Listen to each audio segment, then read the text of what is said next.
السلام علیکم. وعلیکم السلام. یاره صاحب تاسو د دوبۍ ویزې کوئ؟ او چې ولې نه؟ یاره زما یو ویزه پکار ده دوبۍ ته ځمه. ویزې شته که نه جي؟ ښه نو دا به څنګه چل کوو؟ دا دوه قسمه ویزې دي. او یو لیبارۍ والا دی په 2 لکه روپۍ دي.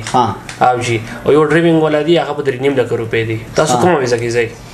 یاره دا لیبر والا ټیک ده خو ما خو کور نه 1.5 لک روپۍ راوړي دي بس دې کې راته څه چل وکړه مړه بس ما واستوه دوبۍ ته. نه یاره په 1.5 لک خو نه کېږي. مړه خیر دی څه چل وکړه بس ما واستو بیخي کار مې شته نه نورې به یې له راواستوم دوبۍ نه به راوبستې ښه زه سیرې ځه ته داسې کار وکړې که نه سبا به شناختی کارت او پاسپورټ کاغذونه به راوالې دلته به مونږ جمع کړو.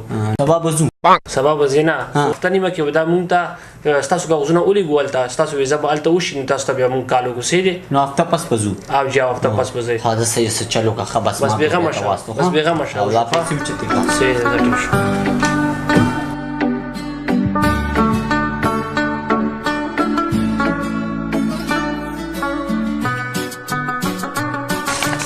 کاغذونه مې راوړه چې څه کاغذونه ټول مې راوړه بس دې کې راله کار وکړه. زه سې دا بس مونږ جمع کوو سې دی هفته کې به د ویزې پته ولګي سې دی. صحیح ده بس بیا به ځو هفته پس. او جي انشاءالله ځئ به ښه دا جمع کړه ښه بېغمه شه بېغمه شه.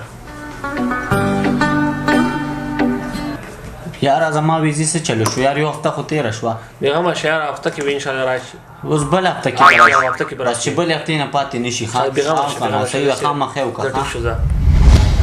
سلام علیکم. وعلیکم السلام. یاره دا خو دویمه هفته م راغله مونږ خو دوبۍ ته هم پکې لا نړو. بس 4 ورځې انتظار وکړه 4 ورځې. مړ نو دا دویمه هفته تېره شوه 4 ورځې بیا. بس 4 ورځې وکړه بیا ته راشه. یاره دې 4 ورځو کې وکړه ښه زه صاحب بېغمه شه بس کار دې وشو. او که نه کار دې وشو. سلام علیکم.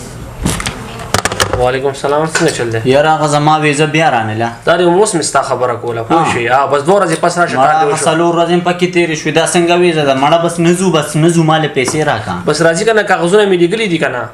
او جي یاره بس که 2 ورځې کې رانغه بیا زه نه ځم. بېغمه شه بېغمه شه 2 ورځې کې وکړه ټیک شو بس کار دې وشو. څنګه ویزه شوه؟ سلام علیکم. وعلیکم السلام. یاره کس څه شوه ویزو والا؟ یاره هغه دویم کس هغه بس لاړو دې ځینې هغه ډېرو خلکو سره دوکې کړې وې که نه بس دې ځینې فارغ شو ما ورته نه دا کار ځان نه بیل کړو. کار دې بیل کړو نو دا ما چې ولې 1.5 لک روپۍ او دا ما ویزه راکړه. ستا ویزه هغه ډېرو خلکو سره داسې پاټونه کړي دي اوس بهر ووتو بهر ورپسې مې روزه دا پاټونه کړي 1.5 لک روپۍ اخیستې اوس چېرته دی؟ بهر ووتو اوس 15 منټه مخکې بهر ووتو.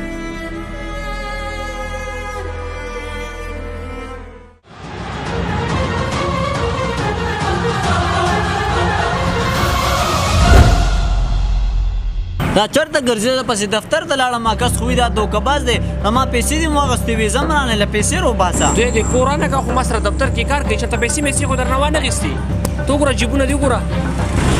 نه پیسې خو شته. پیسې شته دي. ښه نو زما د ویزې نو څه چلو شو زه خو دوبۍ ته هم رانړم. داسې چلې دوبۍ کې څه کې پوه شوې دوبۍ کې اوس کارونه هم نشته دي که خوښه دي که نه د یوروپ ویزې راغلي سهار وختي فلایټ دی پوه شوې لندن ته پسې لندن ته پوه شوې نو 1.5 لک روپۍ به ته ماله نورې راکړې.